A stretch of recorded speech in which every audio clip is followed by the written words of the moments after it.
जो सहमात का खेल खेलते हैं, अभी तक आपने मुरेठा नहीं खोला, इसलिए कि जरूर मन में आपके खोट है, नहीं तो अभी तक आपको मुरेठा खोल देना चाहिए। आप मुख्यमंत्री को छल दे रहे हैं, तो भाई ये सब चलने वाला नहीं है।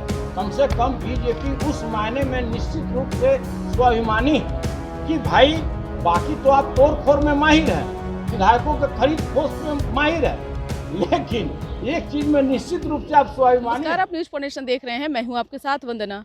बिहार विधान परिषद में सत्र हैं और यही कारण है कि ये पगड़ी तब तक नहीं उतारेंगे जब तक मुख्यमंत्री नीतीश कुमार को सीएम के पद से उतार नहीं देते। हालांकि इसका जवाब सम्राट चौधरी ने जो है सदन में दिया और कहा कि मैं लौकुश समाज से आता हूं और मैं अपने वचन पे जो है कायम रहता हूं। जब मैं अयोध्या में जाऊंगा उस दौरान प्रभु श्री राम के चरणों में ही अपनी पगड़ी उतारूंगा। हालांकि आगे और क्या कुछ तंज कसते हुए सुनील सिंह ने कहा है, छोड़े जाते हैं उन तमाम बयानों के साथ। रोड मैप इस बड़ा स्कैम है।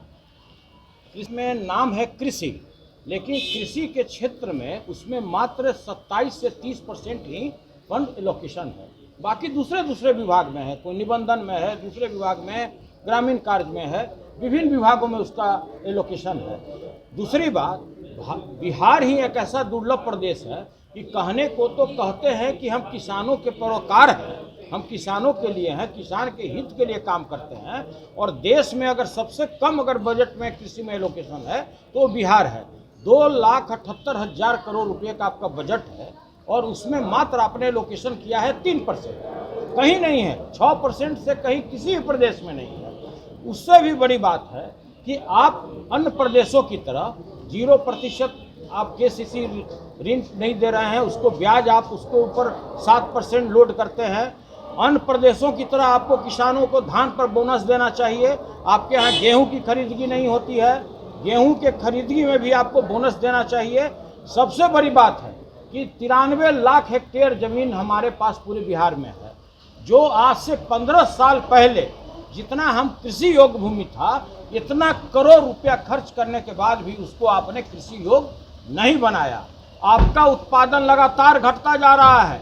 1.5 लाख करोड़ रुपया कृषि रोड मैप के नाम पर खर्च करने के बाद भी गेहूं का उत्पादन, चावल का उत्पादन, मक्का का उत्पादन, दलहन तिलहन का उत्पादन लगातार घटता जा रहा है। इसलिए हम लोगों ने कहा कि भाई जिस तरह से आप लोग आपस में जो सहमात का खेल खेलते हैं, अभी तक आपने मुरेठा नहीं खोला, इसलिए कि जरूर मन में आपके खोट है, नहीं तो अभी तक आपको मुरेठा खोल देना चाहिए। आप मुख्यमंत्री को छल दे रहे हैं, तो भाई ये सब चलने वाला नहीं है।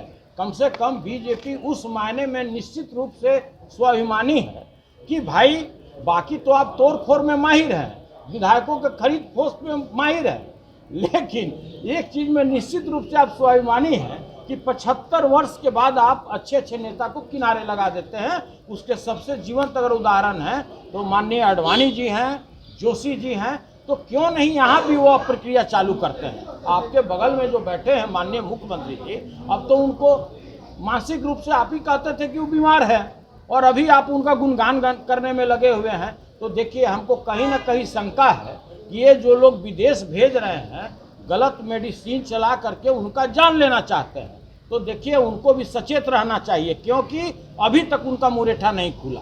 जब तक उनका मुरेठा नहीं खुलेगा तब तक उनके मन में खोट बना हुआ रहेगा। किनके मुरेठा की आप बात कर रहे हैं? अरे भाई, सदन में मुख्यमंत्री जी के बगल में एक ही व्यक्ति तो मुरेठा पहनकर बैठते हैं, अब उनका भी नाम बताना पड़ेगा क्या?